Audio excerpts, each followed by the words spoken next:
de la equidad en la educación es un tema para nosotros esencial. No podemos, el rol de la universidad es dar respuesta a las necesidades de la sociedad.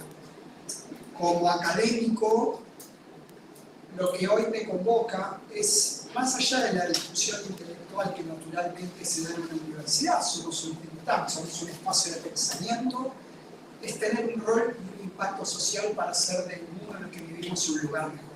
Si no, toda la erudición que pueda existir no tiene ningún sentido y carece de valor. Porque si no estamos y somos para el otro, ¿para qué estamos? El tema de equidad es un tema que me preocupa particularmente en mi rol de rector y nos preocupa y nos convoca como institución. ¿Por qué? Porque ustedes seguramente están muy calificados y calificados que yo. La igualdad de oportunidades está muy bien cuando asumimos que el punto de partida es el mismo para todos y todas. Pero cuando ese punto de partida no es el mismo, es nuestra obligación garantizar igualdad de oportunidades para alcanzar las metas. Y eso solo lo podemos hacer si tenemos muy presentes el concepto de equidad. Y no podemos hablar de inclusión si no hablamos de equidad, y no podemos pensar en que el mundo es un lugar para todos y todas si no hablamos de equidad. Así que, bienvenidos, bienvenidas, les deseo el mayor de los éxitos en el día de hoy, el cual doy por descontado, y espero que podamos continuar con estas jornadas que para nosotros como institución universitaria son de enorme valor. Así que Nadia, te pido, Hilda, que ustedes le hagan llegar mi más encarecido agradecimiento al gobierno de la ciudad por brindarnos esta oportunidad de poder participar, por confiar en nosotros para poder costear este evento y ojalá que podamos seguir haciendo. Muchas gracias.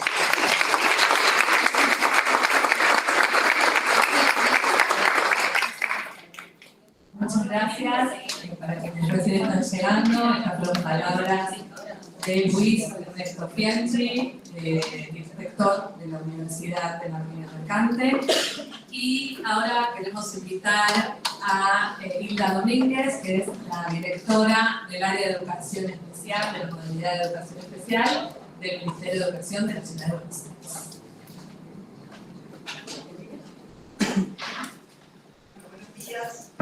Buenos días, buenas tardes a todos. Gracias. Me siento muy identificada con cada una de las palabras.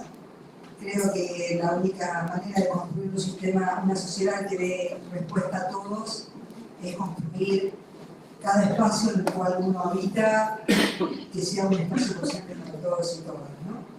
Que la educación, en este caso estamos en una casa de estudios, pero desde la escuela inicial hasta el último lugar, tiene que ser un lugar de construcción de cultura inclusiva, que dé respuesta a la diversidad de seres humanos, porque tenemos que hacer un esfuerzo enorme, porque cada uno de nuestros alumnos se sientan parte, sientan que puedan participar activamente y sientan que pueden aprender. Y ese trabajo lo hace cada uno desde el lugar en el cual desempeña su función. Así que yo agradezco también a esta iniciativa de la universidad, a Nadia que nos invitó como dirección, y fundamentalmente agradezco al equipo docente que representa hoy un pedacito chiquitito del sistema educativo, pero que muestra reflejar una experiencia que no es la única, pero sí una que seleccionamos, que nos da muchísima esperanza de que es posible generar condiciones para que todos aprendan. Que es difícil, que no siempre las respuestas están al alcance de la mano, pero con mesa de trabajo, con encuentro, con posibilidad de que cada uno aporte lo mejor de sí y con que aparezca o desaparezca un no que a veces arranca. No, eso no podemos, no tenemos, no. ¿Qué sí tenemos? ¿Qué sí podemos? ¿Qué estamos dispuestos a brindar para que eso sea posible? Así que yo agradezco muchísimo esta oportunidad. Espero que hoy podamos tener, junto a la gente de Autismo en Red, junto a la gente de Tecnología Educativa del Ministerio, la Dirección de Primaria, representada acá también por la supervisora del distrito, la Dirección de la Modalidad de Educación Especial, que tiene supervisor y equipo también docente, que podamos dar un testimonio chiquitito de ese esfuerzo que todos los días hacemos para poder generar mejores condiciones, y que cada uno de los que están aquí presentes, que sé que muchos son estudiantes o de los que nos están siguiendo, tengan también sembrada esta semilla de la posibilidad como cosa que les garantizo impulsa muchísimo al trabajo diario. Saber que se puede, saber que en red con otros se generan mejores ideas, nos hace como mucho más fuertes. Así que gracias por la oportunidad a cada uno, gracias de nuevo y que tengamos una tarde bonita de mucho aprendizaje.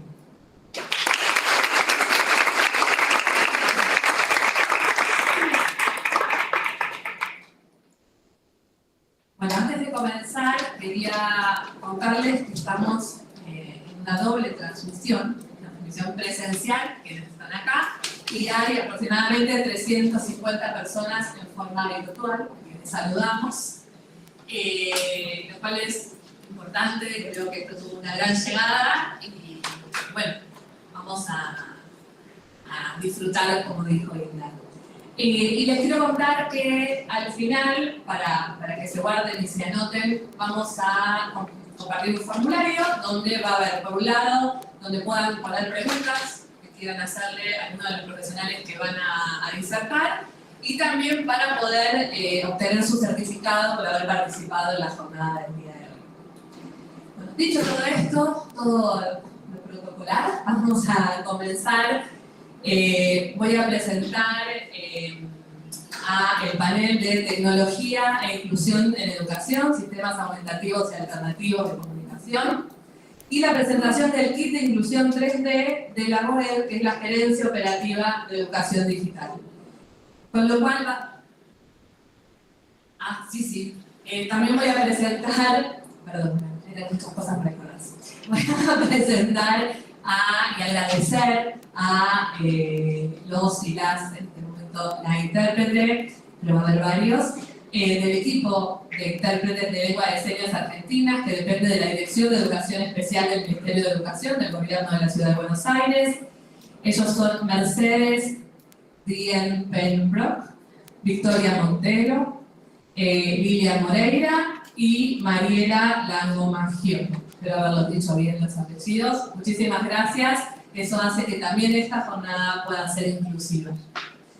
Bien, voy a presentar a quienes van a disertar en el primer panel, que son Nadia Estefanía Alcoy, psicóloga, profesora de educación superior, especialista docente en educación y TIC, posgrado en psicología social y comunitaria en la UNU, posgrado en psicodiagnóstico del Hospital Tobar García, directora de la carrera de psicopedagogía de la UDEM, orientadora de la modalidad especial en la Gerencia Operativa de Educación Digital, y quien llevó a cargo, ¿no?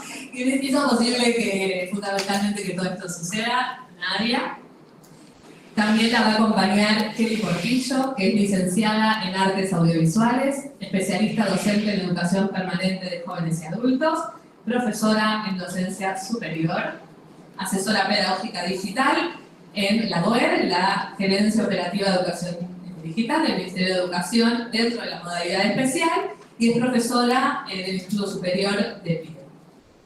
Y por último, Ludmila Martelli, diseñadora de imagen y sonido, psicopedagoga, asesora pedagógica también digital de la Gerencia Operativa de Educación Digital, también de la modalidad especial. Chicas.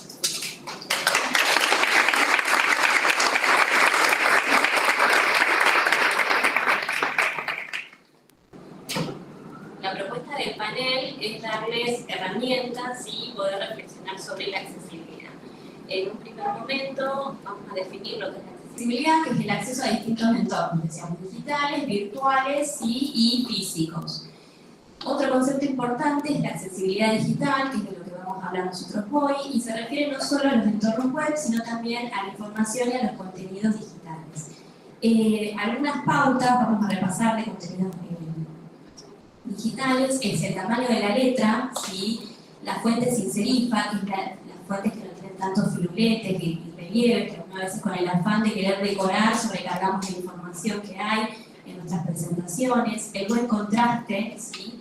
El lenguaje claro que hoy vamos a desarrollar, utilizar los estilos, ¿saben lo que son los estilos? Cuando uno trabaja en los Word, el poder diferenciar títulos, subtítulos, las distintas partes del documento hace que, por ejemplo, una persona que accede con un lector de pantalla pueda jerarquizar la información, ¿sí? También los enlaces embebidos o anticipados, que eso implica no poner el enlace con WHH, ya todas las siglas largas, sino poder nosotros anticipar de lo que se trata ese enlace, ¿no? Y insertamos el hipervínculo.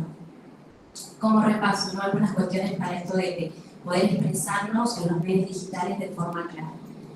Y lo que hoy nos compete en este encuentro es la accesibilidad cognitiva, ¿sí? ¿Y por qué es importante la accesibilidad cognitiva? Porque abre la puerta a otros derechos, ¿sí? Por ejemplo, si yo no entiendo lo que me dice un doctor, no puedo acceder al derecho a la salud, ¿sí? Entonces, de la mano de cómo garantizamos esa accesibilidad cognitiva, hablamos del diseño universal del aprendizaje, ¿sí? El diseño universal del aprendizaje tiene 3 características, que es que sea invisible, adaptable y ubicuo. Invisible porque vamos a ir de lo más simple a lo más complejo. Si tenemos que hacer alguna adaptación con algún alumno, siempre vamos a ir de lo más sencillo, ¿sí? Después veremos si necesitamos tecnologías de apoyo, ajustes razonables, pero el orden es este: adaptabilidad porque tiene que responder a las necesidades de la persona y que sea ubicuo. Y esto es muy importante porque la herramienta que nosotros le demos no tiene que ser solo en el ámbito escolar, lo tiene que usar también en la familia, en el barrio, en otros contextos. Y en relación a esto, poner en mención de que el concepto de discapacidad ha variado a lo largo del tiempo, ¿sí? Nosotros en un primer momento, hace muchos años, hablábamos de un enfoque biomédico, centrado en el individuo.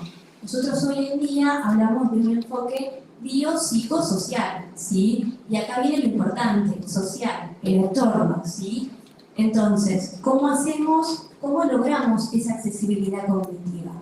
Y ahora es lo que vamos a estar trabajando por medio de distintos recursos, como la lectura fácil, los sistemas aumentativos y alternativos de comunicación, los SAC, y también, como decíamos, desde las personas, desde los entornos y de la sociedad.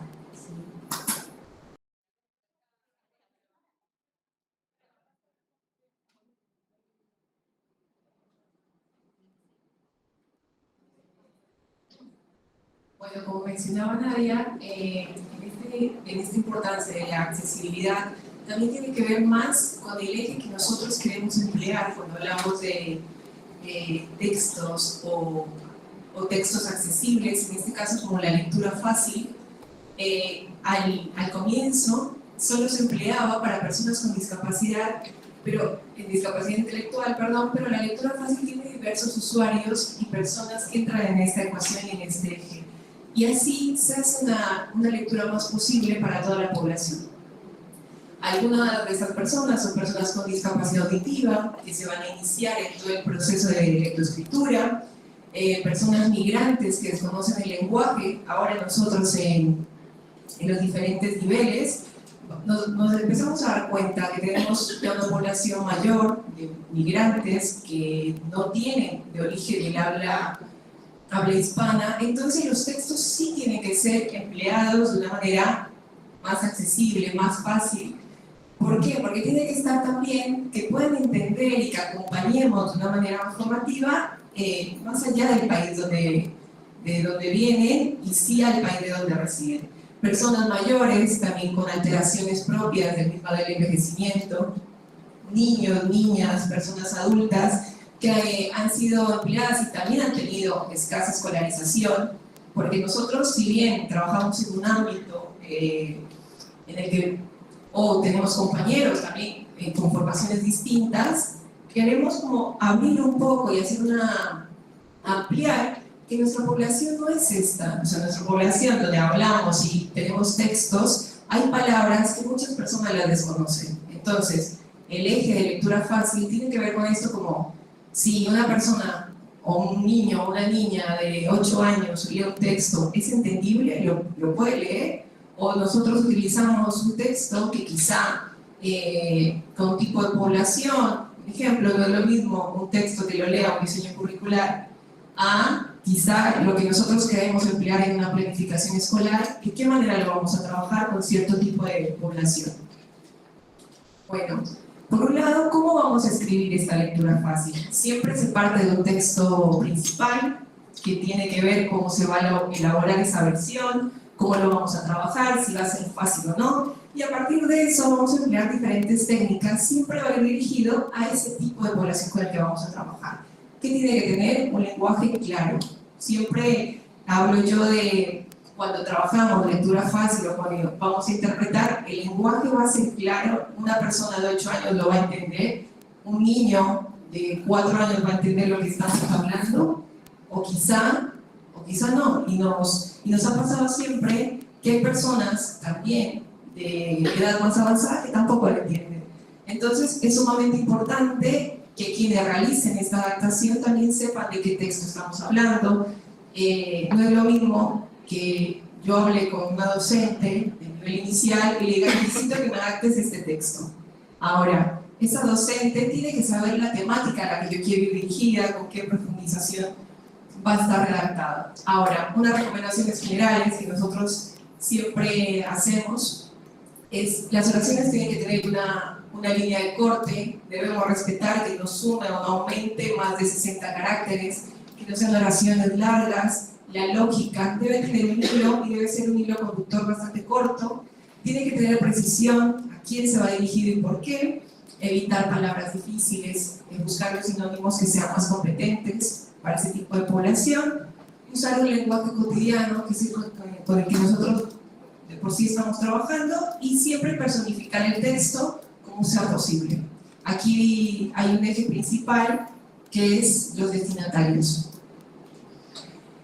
Usar ejemplos prácticos, si estoy hablando de una temática en especial, utilizar una pedagogía competente, usar oraciones cortas, incluir también solo una idea,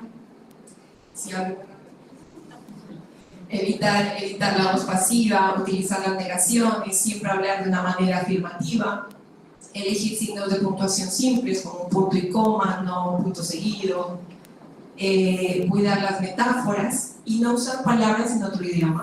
Estamos ahora nosotros en una educación que tiende a ser un poco más híbrida, de acuerdo a lo que vamos mirando, o definiciones, pero empecemos a emplear también nuestro castellano, nuestro idioma, y evitar siempre porque no toda la gente conoce otro idioma. Entonces es ahí cuando quizás nosotros en el mismo trabajo, en este ámbito, utilizamos otros términos, pero siempre en los textos recordar que se tiene que respetar sí o sí el idioma de donde pertenecemos. Y la validación, más allá de este texto, una vez finalizada esta lectura fácil, tenemos que tener personas que validen si ese texto está acorde a la temática que estamos hablando, si la población destinataria también va a entender lo que decimos, y si también estamos trabajando con diferentes discapacidades, si esa población también lo va a comprender. Bueno, y para finalizar un poco, más allá de esta lectura fácil, tenemos que hablar de ese lenguaje claro.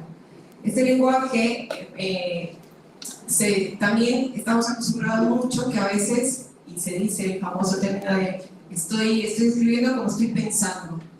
Entonces así estamos bastante desorganizados y lo que tenemos que pretender es que este texto sea comprensible, que el lenguaje sea claro, que sea explícito, que sea corto, que no se trata solo de una estrategia de accesibilidad que solo va destinada exclusivamente a personas con discapacidad, sino que estamos hablando de que el destinatario tiene que ser toda la ciudadanía, la sociedad que va a entender ese texto o que el lenguaje con el que estoy interpretando va a ser claro. ¿Cómo vamos a escribir un lenguaje claro? Una idea por oración, lo vamos a hacer bastante corto, vamos a eliminar frases o conectores, el y, sin embargo, por supuesto, asimismo, sino que tiene que ser con una oración más afirmativa. Vamos a utilizar viñetas en este caso, ir separando las ideas, como para generar visualmente que sea más organizativo, unas oraciones cortas, el estilo del texto, como mencionaba Nadia anteriormente, qué tipo de letra vamos a elegir, y también que la redacción tenga que ser directa. Vamos a redactar de forma afirmativa y utilizar palabras que de por sí mencionamos en el uso cotidiano. ¿En qué contextos? Esto lo podemos utilizar en diferentes ámbitos, en este caso en redes sociales, en documentos en circulación interna y externa y páginas web. Recordemos que en estos ámbitos no solo manejamos un tipo de población, sino una población en general.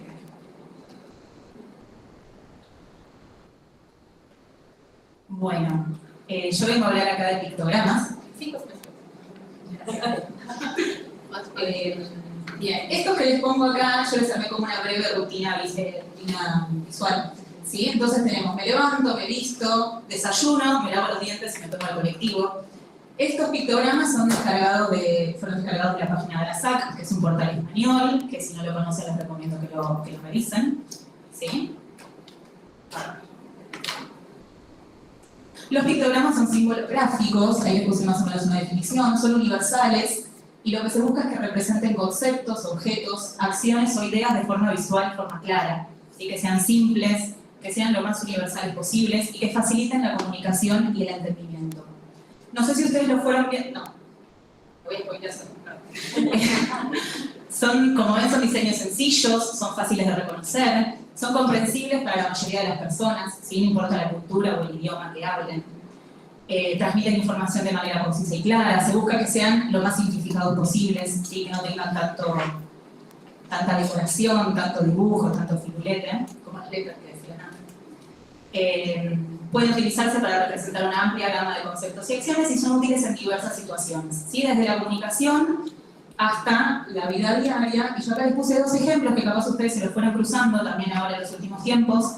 ¿Sí? Tenemos, por ejemplo, pictogramas en líneas de colectivos, que nos muestran, subo al colectivo, saco la sube, pago el boleto, me siento. Si se fijan cerca de los timbres, también está, me levanto, toco el timbre, bajo el colectivo.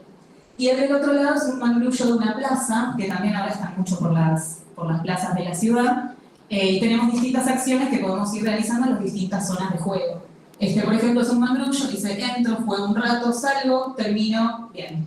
¿Sí? En el caso de, bueno, los dos en realidad, tenemos el dibujo y tenemos también la palabra abajo. ¿Sí? Y con esto, ¿qué podemos hacer con pictogramas? Además de ponerlos en el colectivo, podemos armar sistemas aumentativos y alternativos de comunicación. ¿Sí? Que son herramientas y estrategias que utilizamos para complementar y aumentar el lenguaje oral, en cualquier entorno.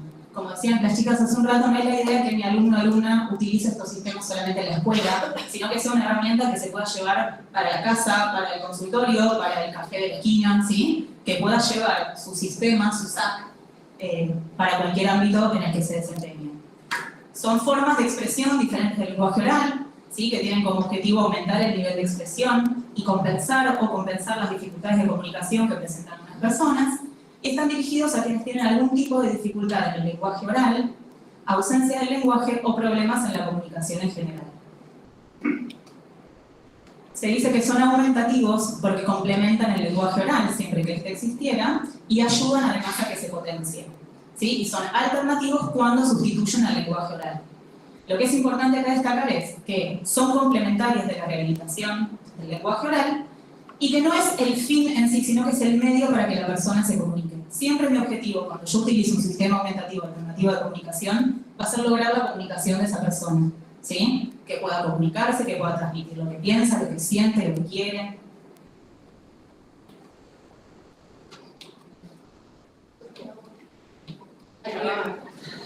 Se organizan de manera personal e individualizada, ¿sí? Contemplando las características, habilidades y necesidades del usuario.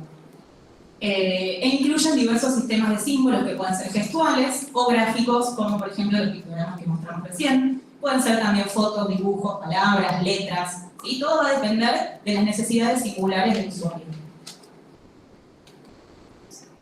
Una forma de clasificar los sistemas aumentativos alternativos de comunicación es por la tecnología que implican.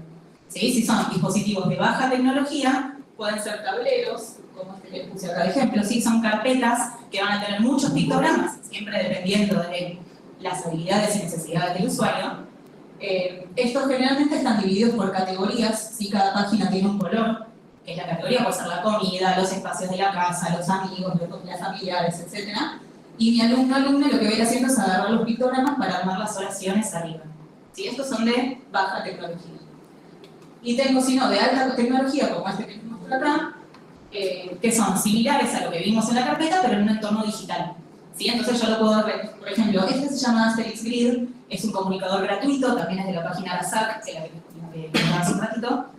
Este comunicador lo que tiene de bueno es que yo me tengo que crear un usuario, que lo hago de forma gratuita, y puedo personalizar mi comunicador como yo quiera. ¿Sí? Así como tengo la carpeta con los pictogramas de lo que vaya a trabajar o de lo que vaya realizando mi alumno, este comunicador también lo puedo ir personalizando. Y si yo, docente, quiero agregarle alguna categoría porque vamos a empezar a trabajar, no sé, por ejemplo, en los animales de la granja, yo entro al usuario de mi alumno, le agrego esa unidad de vocabulario y mi alumno cuando entre con su usuario también lo va a ver reflejado. ¿Sí? Entonces lo puedo usar en su celular, en la tablet, en la computadora, en cualquier dispositivo con conexión a internet. Algunos recursos gratuitos para trabajar con SAC, ¿sí? Esto también igual se los vamos a compartir después de este código linkeado. ARASAC es la primera que les comentaba, que es un sitio español, que tiene, es de donde yo descargué todos esos pictogramas. Ustedes ponen una palabra y les van a aparecer muchas imágenes, muchos pictogramas que refieran a esa palabra o ese término que ustedes pongan, y los pueden descargar con fondo, sin fondo, con letra, con mayúscula, minúscula, lo pueden ir personalizando. La que sigue se llama Sequenciac, también es del portal ARASAC, ¿sí? Y eso lo que me va a permitir es generar agendas visuales para imprimir el PDF. ¿Sí? Yo las genero en PDF, la imprimo y me queda en papel todos los pictogramas que yo quiero ir armando. La que sigue, que se llama AraWord, es similar al Word, ¿sí? Es un procesador de texto en el que yo voy escribiendo y abajo se me va convirtiendo en pictogramas todo lo que yo escriba. Todas estas son gratuitas, ¿sí? Se las pueden usar desde cualquier dispositivo. PictoAplicaciones es también una iniciativa española, que es un conjunto de aplicaciones que pueden utilizar con pictogramas. Tenemos PictoCuentos, que son cuentos escritos con pictogramas, cuentos clásicos. Tenemos PictoTraductor, que es parecido al Sequenciac, yo voy a escribir una oración y me la va convirtiendo en pictogramas. Está Wikipicto, que es, pongo un término y me muestra qué pictograma corresponde a ese término. Tenemos PictoAgenda, que es parecida al Sequenciac, que les dije que podemos armar la agenda visual, pero lo que tiene de positivo es que al ser digital, al ser online, perdón, yo puedo ir poniendo todas las diapos, todos los pictogramas de la actividad que quiero hacer, como el que les armé yo al principio, el de me levanto, desayuno, me lavo los dientes, y puedo ir marcando con una flechita lo que estoy haciendo ahora, con un tilde si lo que hice lo hice bien, y con una cruz si no pude realizar esa tarea. ¿Sí? Y eso también lo puedo descargar e imprimir. Y también todos estos sitios lo que me permiten es personalizar mis propios pictogramas. Entonces, si yo quiero empezar a trabajar con los miembros de la familia, los docentes que tienen, los profesionales, los amigos del colegio, yo puedo cargar las fotos o los dibujos de estas personas y agregarles el nombre. Entonces, cada vez que yo, en ARASAC, en Sequenciac, en AraWord, en pictogramas, escriba yo soy Ludmila, cuando diga Ludmila va a aparecer mi foto, ¿sí? Con mi nombre. Entonces yo me genero el usuario una única vez, cargo las fotos o los pictogramas una única vez y los puedo usar en todas las aplicaciones que están. Y el último que aparece es Asterix Grid, que es ese comunicador que les mostré recién, que en este, si se fijan, está también todo categorizado por colores.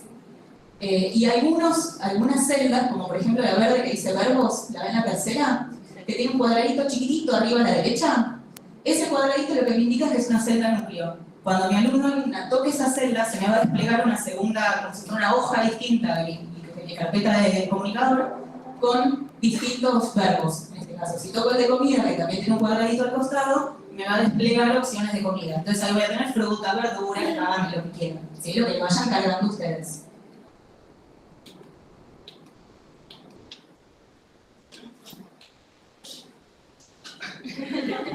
Bueno, pasa.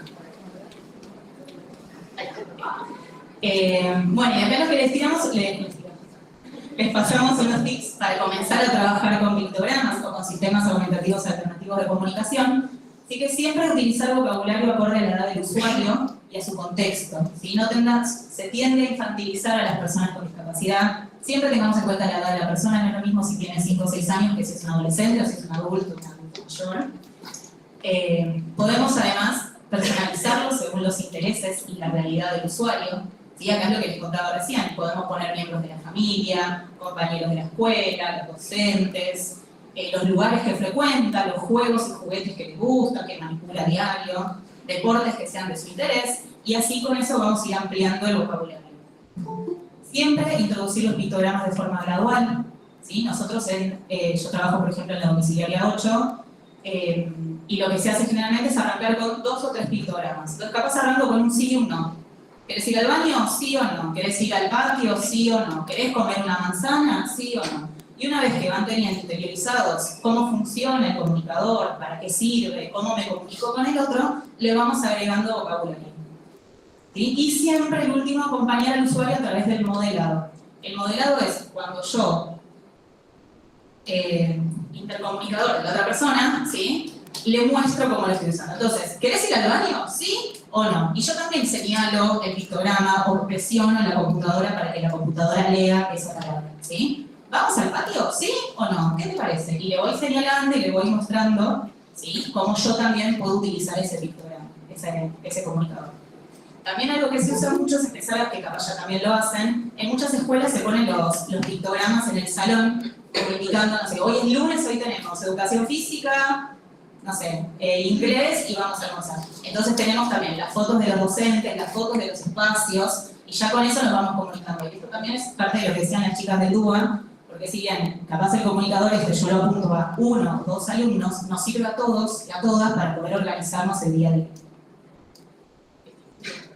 Agrego algo a lo que decía Ludmi, para que se termine de entender. El pictograma tiene una vocación universal, ¿sí?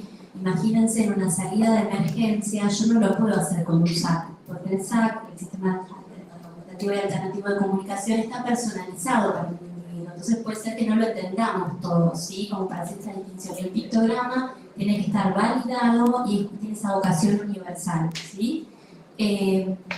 Bueno, y para ir cerrando, contarles que hay muchos docentes acá y personal también del Ministerio, que en breve en mayo sale un curso de accesibilidad, es gratuito, virtual, y también otra de las líneas de acción es el kit ED para la inclusión, que va a estar disponible para todos los niveles y para las modalidades. Así que bueno, cualquier consulta que tengan, ahí tienen el mail, esta presentación se va a compartir, que bueno, nos llega a nosotros, así que nos escriben y nos consultan. Muchas gracias.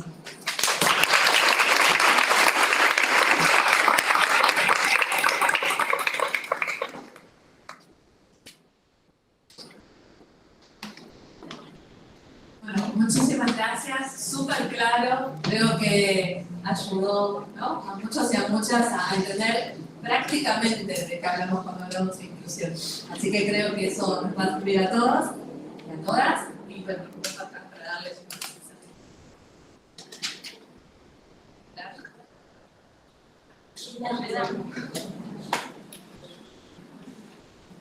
Aria,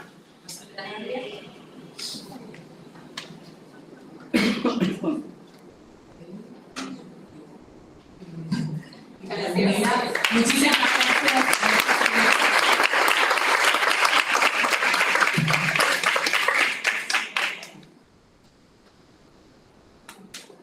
Bien, el próximo panel que vamos a tener es un panel de experiencias, prácticas inclusivas y participación de docentes, y para ello vamos a contar con Daniela Dorado, que es profesora en educación especial con orientación en discapacidad intelectual. Actualmente es estudiante de la especialización superior en atención temprana, es maestra de apoyo para la inclusión, en el turno mañana y a la tarde en la Escuela para Niños con Discapacidad Mental número 5 del Distrito 19, Ángel Arraiz.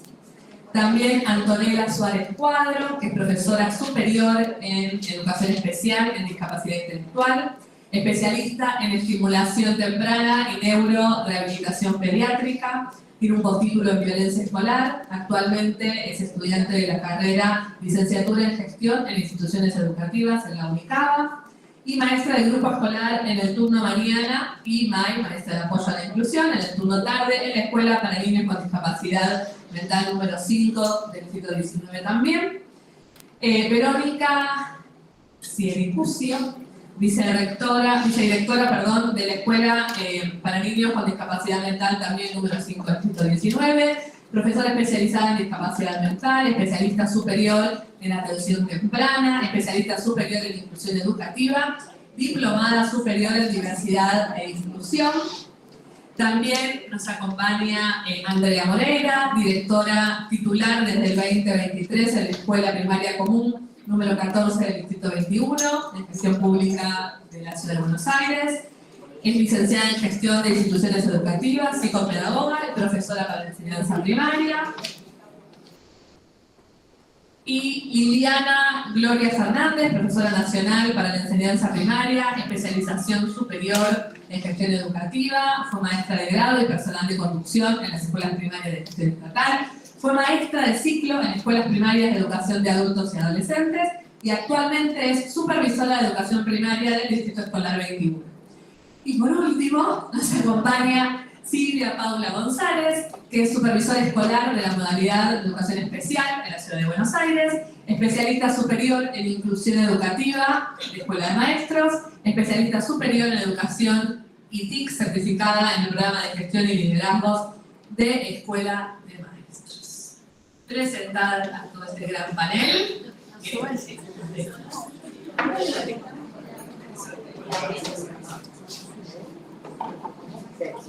Es solo una especie de apoyo logístico que necesitan las chicas. Es como un poco contarles la experiencia que estamos llevando adelante en el Distrito 21. No puedo hablar fuerte, me escuchan, ¿no? Pero para la transmisión. Para la transmisión. Es contarles un poco la experiencia que estamos llevando adelante en el... No, sentarme, no. Estamos bien, después nos corremos.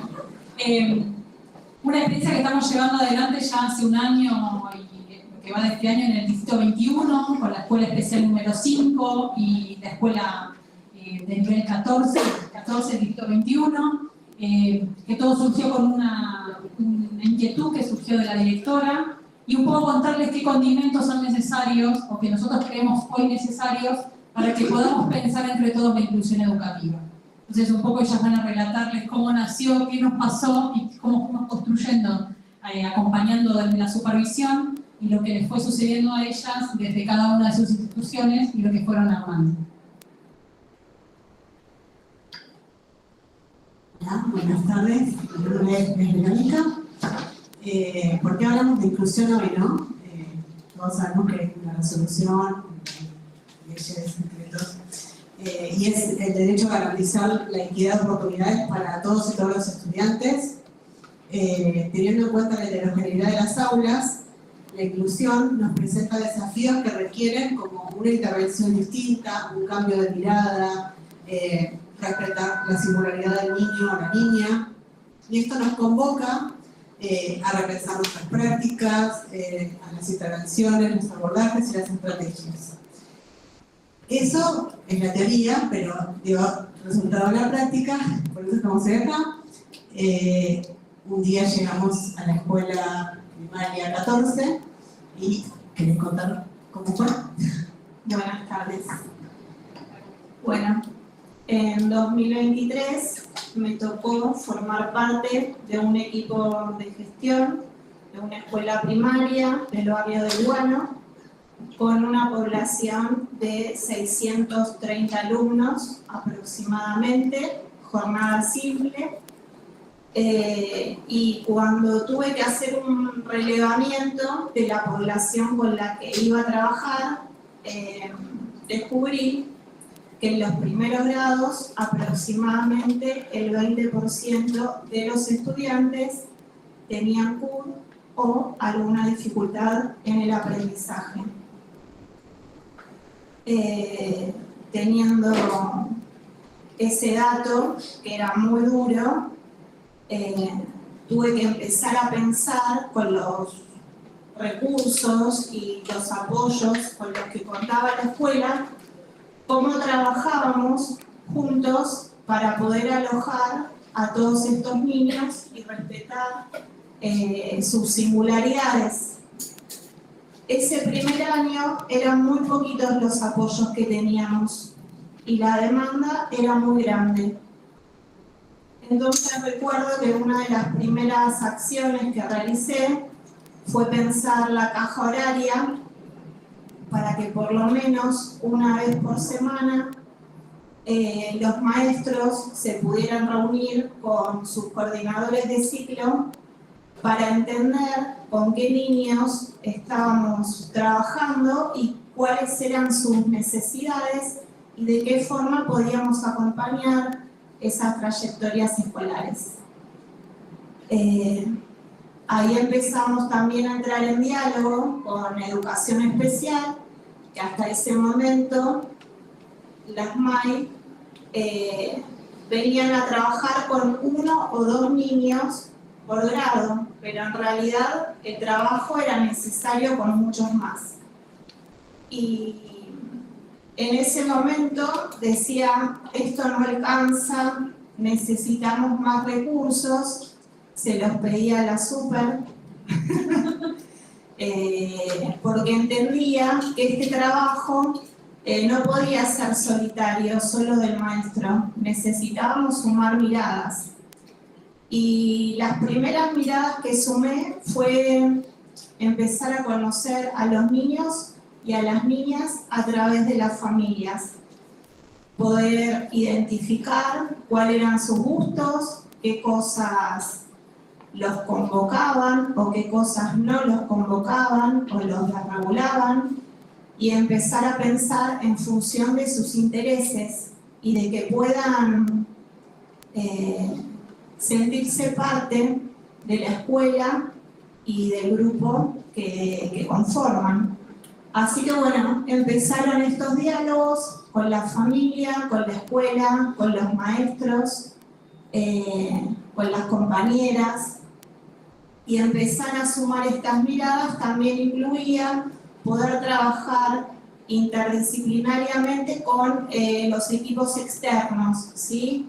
Sé que acá hay muchos estudiantes de psicopedagogía que en algún momento tal vez sean APNDs o formen parte de un equipo de orientación escolar. Entonces, ese diálogo también se daba con ellos, de entender que todos teníamos que pensar juntos para poder dar respuesta a las necesidades singulares de nuestros estudiantes. Ahí no quiere dar. Bueno, en esa organización institucional. Sí. Bueno, lo que comenzamos a hacer, una vez que llegamos a la escuela, Daniela está en el turno mañana y yo estoy en el turno tarde, los niños, cuando son evaluados por los docentes y elevan un informe, se arma lo que es un expediente, donde hay varias personas que intervienen, incluyendo la Escuela de Educación Especial y el EOE, el equipo interdisciplinario de nuestra escuela especial y del distrito. Entonces, nosotros fuimos por la presentación de un niño en un grupo donde había 7 u 8 que tenían certificado de discapacidad. Donde veo una docente que tenía un poco más de alumnado, en donde no podía encontrar la punta del ovillo. Entonces lo que nosotros hicimos fue alejar la mirada de ese niño, si bien el expediente es algo que nosotros tenemos que hacer por manera del sistema, pero traímos la visión de ese niño para ver al grupo en forma global. Y a ese docente que necesitaba herramientas no solo para ese niño, sino para todos los que estaban dentro de ese aula. Entonces comenzamos a trabajar, a hacer una intervención en el primer ciclo, pasaba por las diferentes aulas, el día que iba a la escuela, pasaba por las diferentes aulas y comenzaba a hablar con las docentes. Miraba al niño, miraba al grupo, buscábamos estrategias para que el niño pudiera encontrar a su compañero, le decía al docente, y si ese niño no puede encontrar al compañero, que los compañeros lo encuentren a él.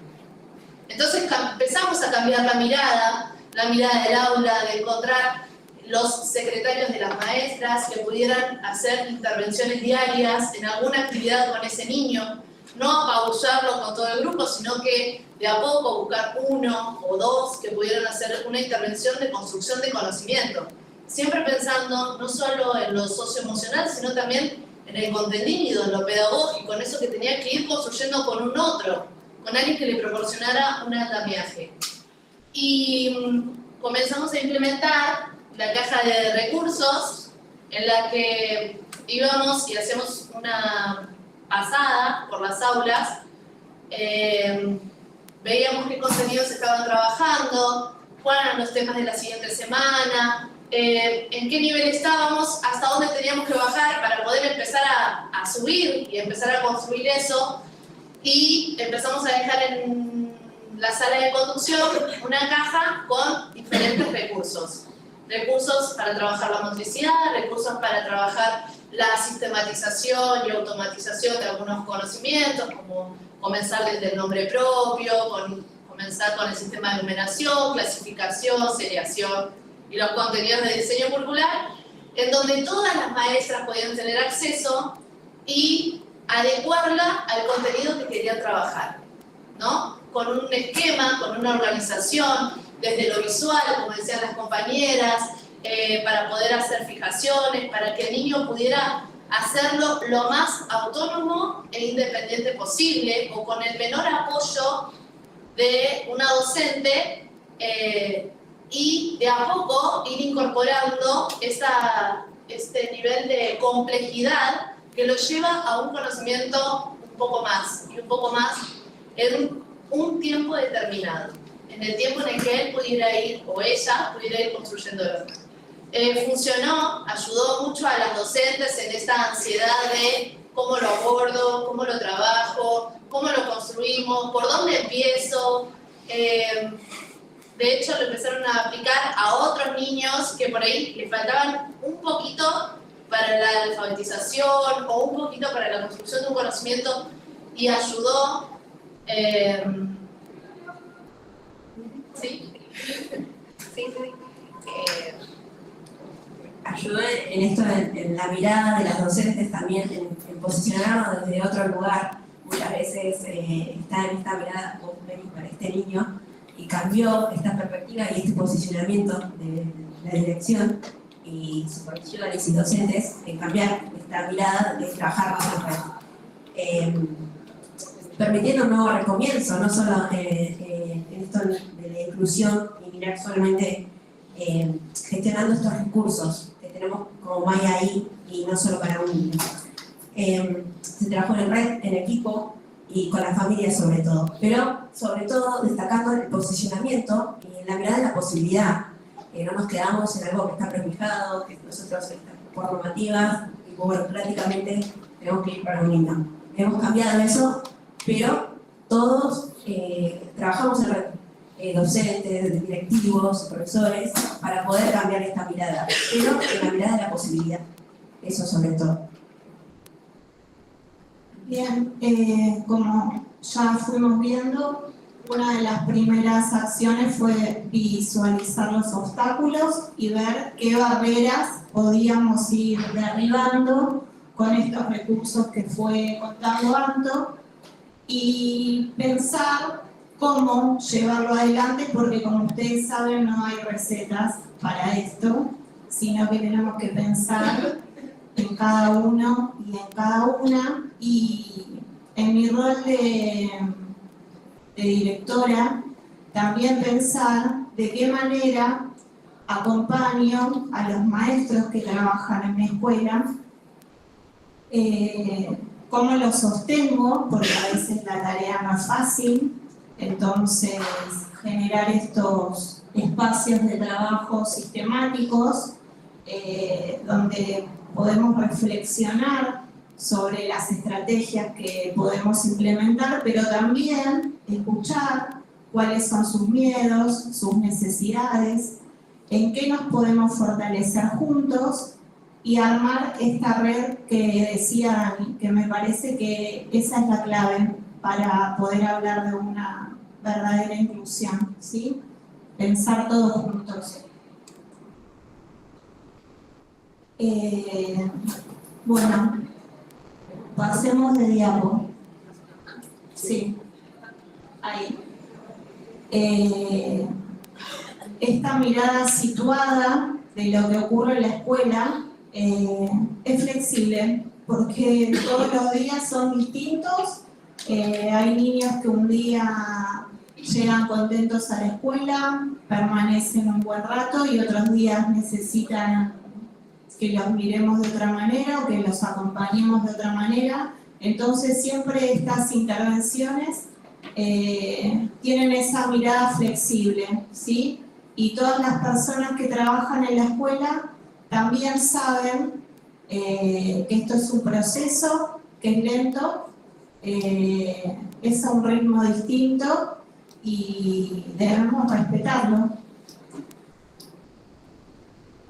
Yo lo que quisiera destacar es que cuando llegamos, yo soy la vicedirectora y llegamos para abrir ese expediente, Andrea tenía un cuadernito con todos los nombres de esos niños y esas niñas, las familias, ya había hecho todo como un reconocimiento de ellos y es una escuela que aloja y eso es tan importante, ¿no? Como hablamos de esta disponibilidad.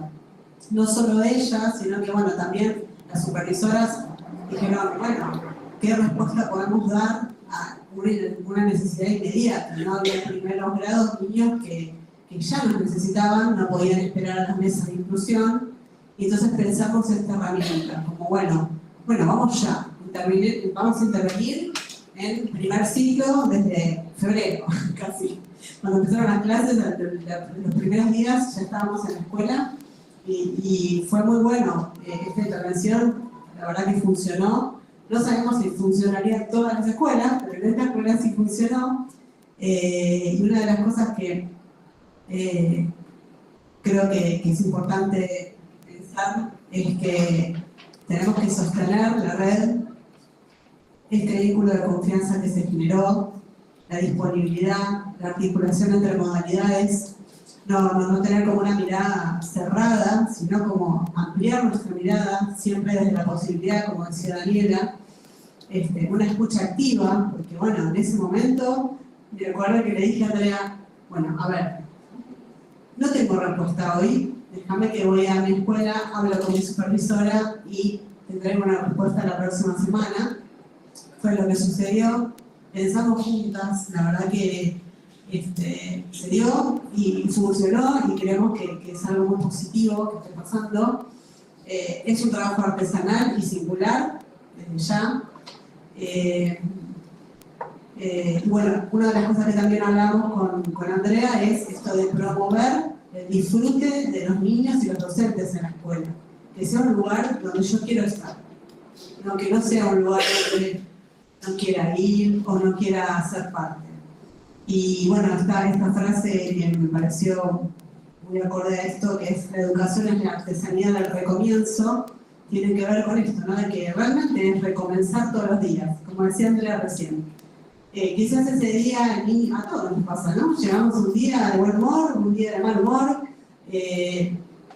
y bueno, tener la posibilidad de ser flexibles, de pensar, de construir juntos, las mesas de trabajo que también va el equipo interdisciplinario de la escuela, sistemáticamente, la verdad que es un trabajo en red. Si no estamos trabajando en red, esto no funcionaría. Y Andrea quería leerles algo. Sí, antes de leerles algo, quiero ir a la diapo que hice una escuela que aloja para atrás. Ahí. El viernes tuve una mesa de trabajo con maestros nuevos que se incorporaron este año a la escuela y cuando les presenté la propuesta, terminamos la reunión y les dije, bueno, ¿qué expectativas tienen sobre estas mesas de trabajo? ¿Qué les gustaría que suceda este año? Éramos 10 personas.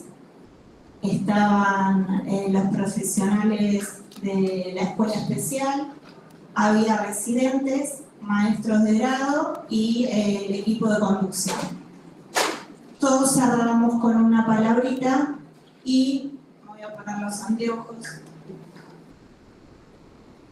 Todavía no habían empezado a trabajar con la propuesta, pero surgieron estas ideas que me parece que son muy potentes y que yo traté de agruparlas por categorías. Decían optimismo, respeto, confianza, apertura para pensar algo distinto, reconocimiento de la singularidad, también dijeron fe en el proceso,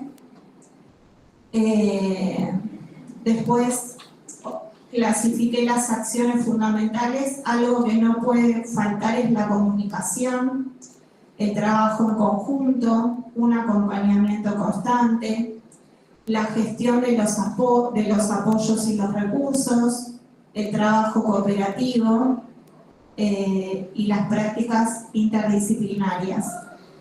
Y para que todo eso suceda, los valores que pensamos que nos sostienen son la comprensión del proceso, avanzar hacia un buen camino, y cuando pensamos cuál es ese camino al que queremos llegar, es esa escuela donde todos los chicos y las chicas se sientan bien, tengan ganas de ir, donde los maestros vayan a trabajar contentos y las familias tengan la confianza plena de que saben que sus hijos están en un buen lugar, aprendiendo cada día más y mejor. Bueno, compañerismo, colaboración y construcción de comunidades de aprendizaje, ¿sí? Todo esto surgió de un cierre de reunión. Entonces a mí me da la pauta de que este va a ser un gran año de trabajo, porque están dadas las condiciones, la gente que trabaja en mi escuela sabe el perfil que tiene la escuela de trabajar plenamente con la inclusión, y también tienen la garantía de que si algún día sienten que con algo no pueden contar con otros. Gracias.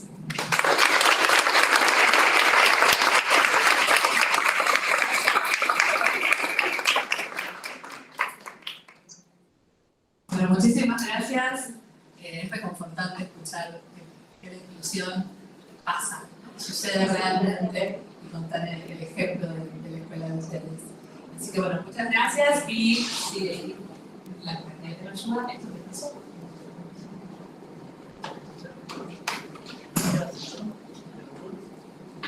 ¿No hay preguntas? Verónica.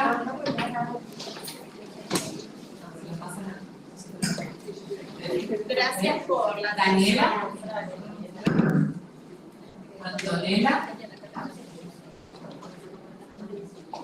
Silvina.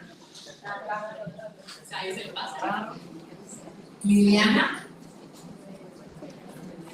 Y Andrea. Muchísimas gracias.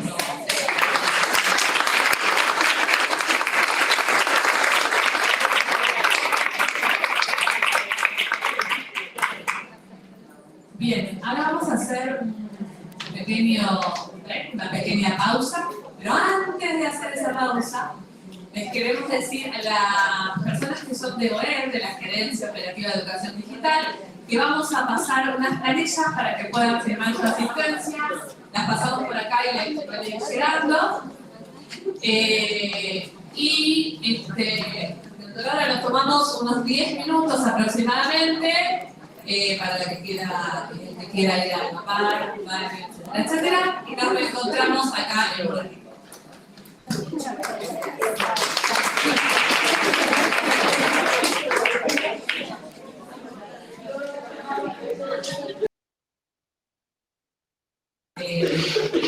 Invitar a Simona Calarco para la disertación de ella, que es un espacio de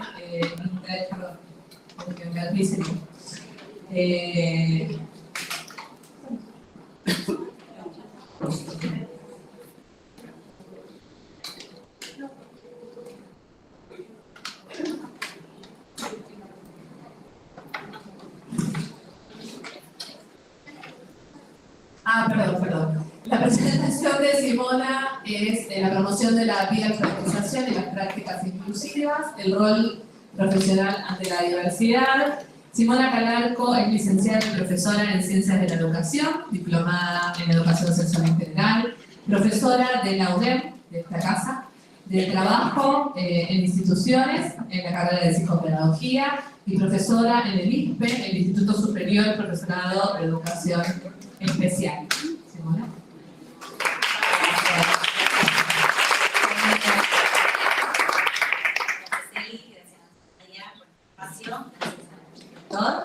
En el día de hoy voy a estar participando como profesora de la institución, profesora de trabajo en instituciones, se llama la materia, y también en representación de la gerencia operativa de educación digital. Así que también agradecemos a Petra Escurra, que nos representa acá, pero bueno, yo la gerenta de la gerencia. Este espacio pretende ser articulado entre lo que trabajamos un poco en el ministerio, ¿sí? La promoción de la bioalfabetización y las prácticas inclusivas, ¿sí? Es una articulación entre la materia y el trabajo de la web. Así que, bueno, voy a empezar a luchar con esto que están viendo todos, por lo que vi.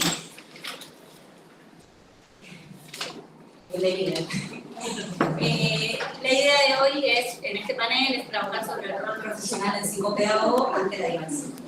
Así que, vamos.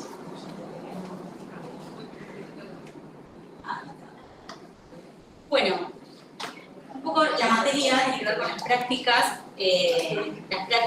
en diferentes ámbitos, ¿sí? Igual de incumbencia profesional.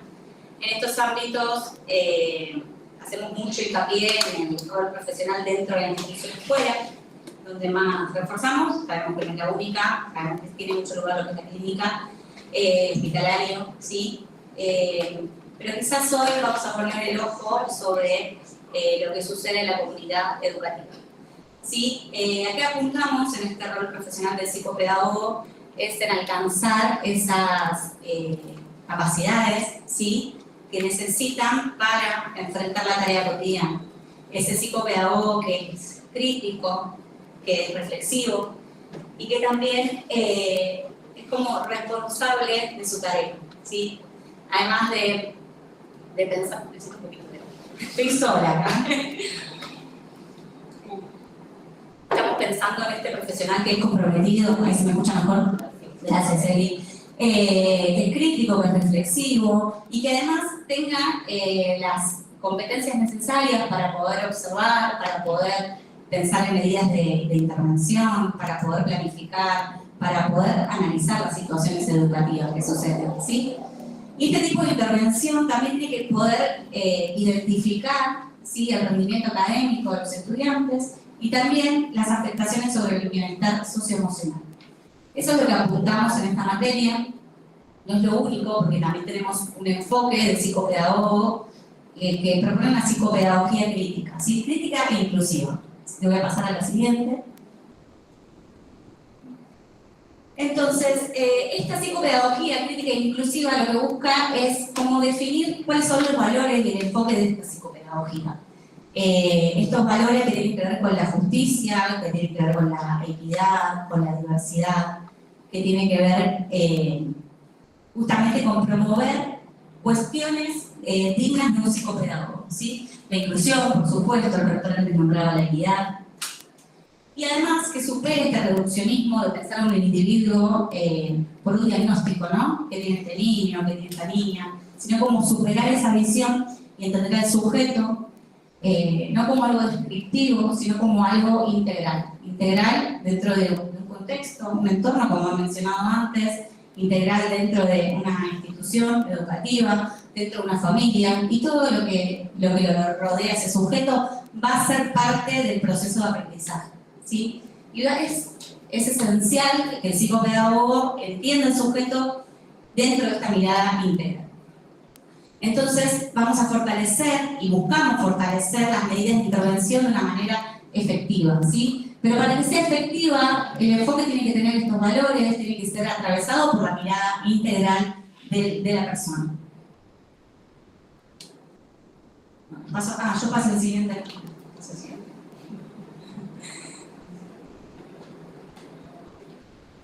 Perdón, algo muy importante de la diapositiva anterior.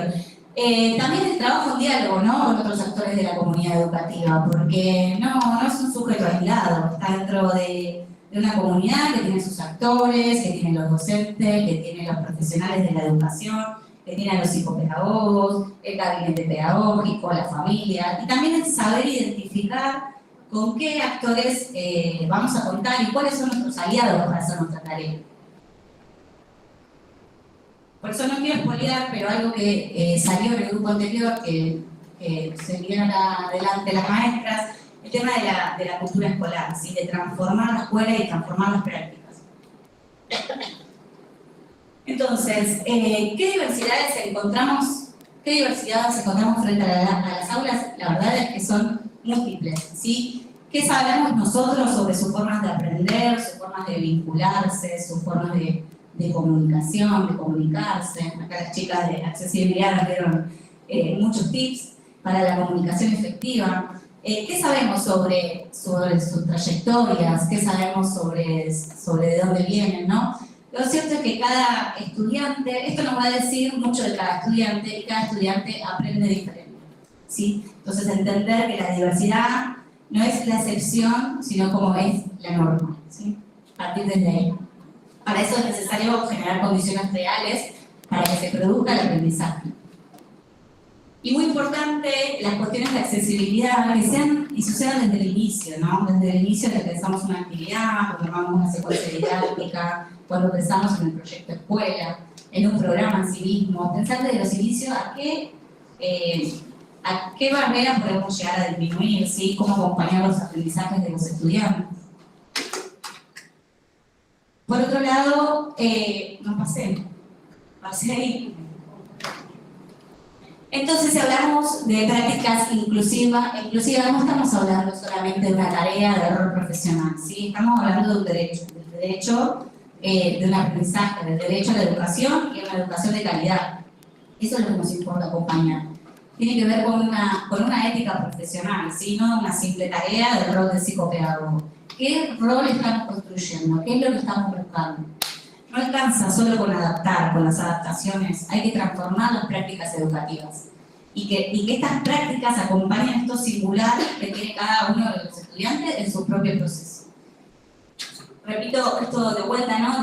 Disminuir todo lo que podamos las barreras, ¿sí? Aquellas barreras que identificamos, que podemos hacer visible y todo el tiempo volver a la pregunta y a la reflexión sobre la práctica, ¿sí? A asumir el rol desde un compromiso crítico, un compromiso sensible, un compromiso ético que va a atravesar toda la tarea del rol de psicopedagogo.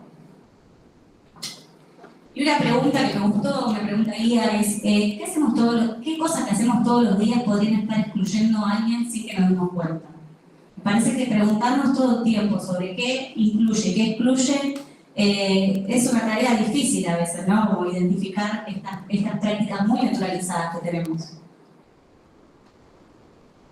Bueno, y acá quiero meterme con otro tema que tiene que ver con la vía alfabetización, ¿sí? Un poco lo que estamos armando desde el Ministerio de Educación Digital es el plan de vía alfabetización.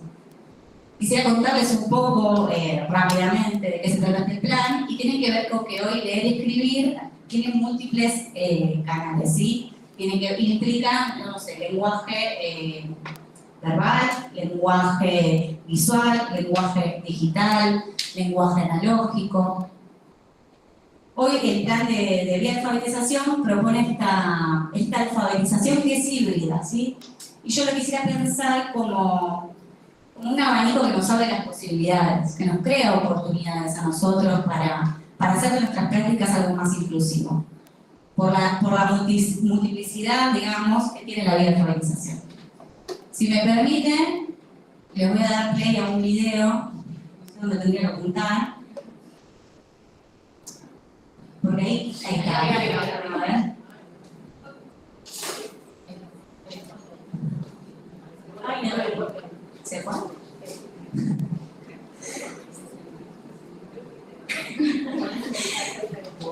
Espera, a ver ahí.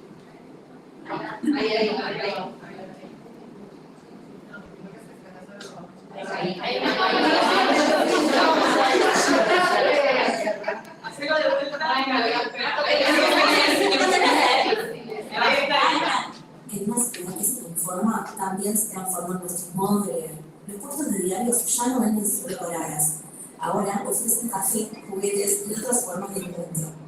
En las escuelas también se respira lectura, allí donde la palabra toma forma de cuento, de manual, de historia compartida. donde leer es construir en comunidad y cada biblioteca es un refugio para el mundo. La lectura nos ofrece otra forma de transitar el tiempo y entonces volvemos a ese rincón propio donde la lectura nos devuelve a casa. Marlon Wolf nos recuerda que leer profundamente no es solo un acto cognitivo, sino un refugio, una forma de estar en el mundo. Este fue uno de los libros que inspiró el plan de alfabetización, leer en papel y digital para formar ciudadanos críticos y creativos. En una ciudad que se transforma también. Bueno, es muy interesante pensar que la educación digital está volviendo a hablar de la lectura en papel, ¿sí? La verdad es que trajo consecuencias negativas, los aprendizajes de los chicos, ¿sí? Trajo consecuencias negativas sobre su salud mental, ¿no? Cuestiones de ansiedad, cuestiones de depresión, cuestiones para vincularse con nosotros.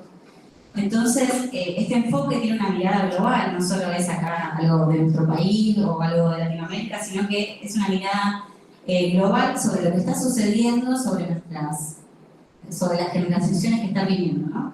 Por eso, el plan de vida de alfabetización fue pensado en 2 libros, ¿sí? Uno que es La generación ansiosa, que por ahí lo han escuchado oír, y El lector vuelve a casa. Por eso les quería presentar el reel que hicimos en la gerencia. Me parece que pensar la vía de alfabetización es una oportunidad para hablar de inclusión, ¿sí? Para poder empezar a entendernos de distintas maneras, de distintos lenguajes, y pensando en el aprendizaje de los niños, niñas y adolescentes.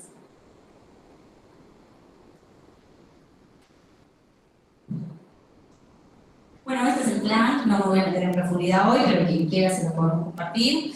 Tiene que ver con líneas de acción específicas que invitan a pensar en la lectura y la escritura en estos 2 formatos, ¿no? En el papel y en la alfabetización digital. Por eso hay líneas que tienen que ver con cada nivel y modalidad, ¿sí? Algunas son transversales. También tenemos el kit de para la inclusión, que es lo que mencionaron las compañeras hace un ratito, ¿sí? Y lo que propone es esta vía de alfabetización, pero además achicar algunas brechas, ¿sí? Que existen, brechas de participación y de acceso, brechas de género y brechas de la familia, ¿no? Volver a traer a la familia a la escuela. Y me parece que esta mirada de entender a los sujetos de aprendizaje integral, invitando a las familias a participar de esos espacios, tiene que ver mucho con la inclusión.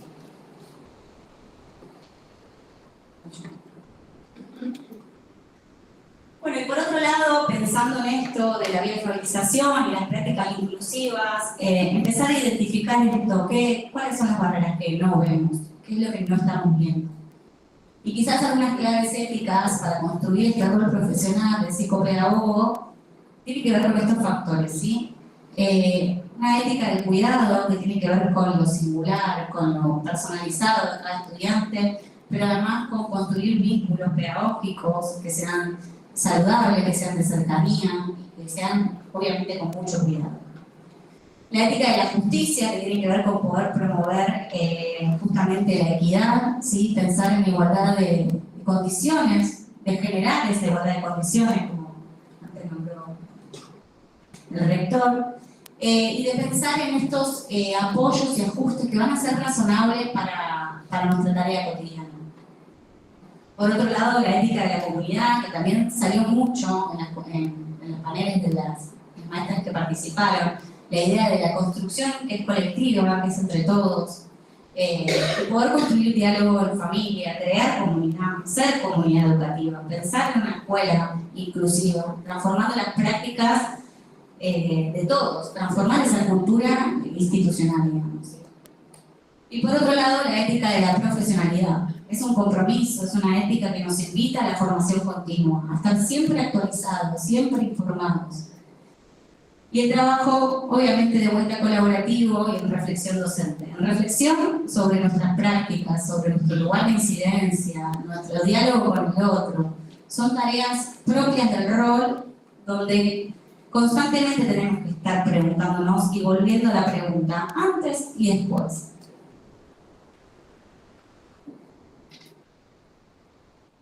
Hay una ética que no la mencioné, que es la ética en la anterior, ¿no? Una ética que tiene que ver con el sentido crítico, ¿no? También con poder desnaturalizar aquello que tenemos muy arraigado, que termina por excluir a ciertos estudiantes del sistema.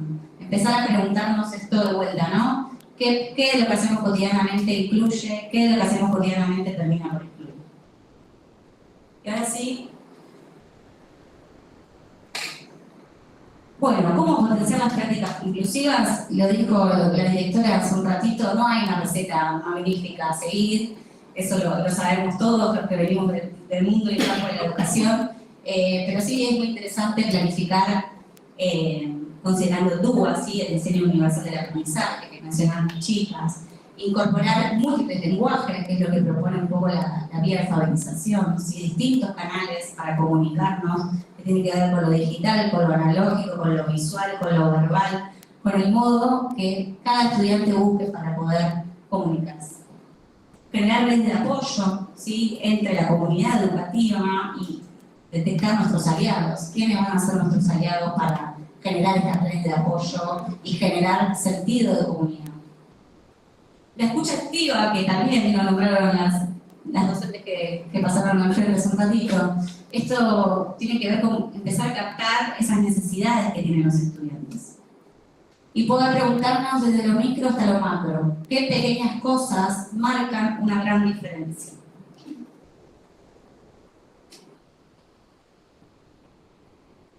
Un camino hacia una escuela inclusiva, ¿sí? Transformar nuestras prácticas para que hacer de la cultura escolar una cultura inclusiva, ¿sí? Pensar lo colectivo como respuesta al cambio y a esta transformación. El cambio no viene solo, el cambio viene del trabajo arduo en equipo, el trabajo creando redes, la apertura hacia nuevas realidades y nuevas trayectorias. El trabajo tiene que ver con hacer de la escuela un lugar inclusivo realmente. Y se construye cotidianamente, ¿no es cierto? Con las pequeñas acciones, poquito a poquito.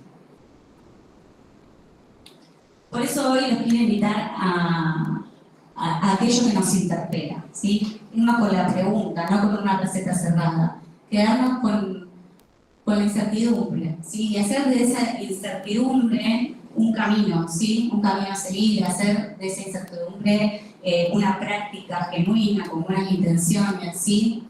Por eso, bienvenido a eso que nos interpela, bienvenido al problema, porque es el que nos va a ir dando respuesta a esa escuela inclusiva.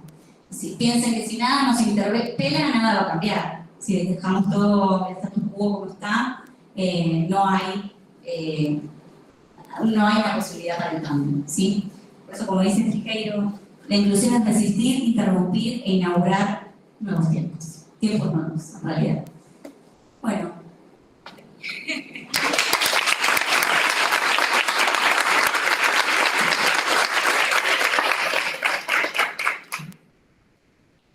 Gracias. Bueno, hermoso. Como siempre, escucharte un placer. Gracias. Sí.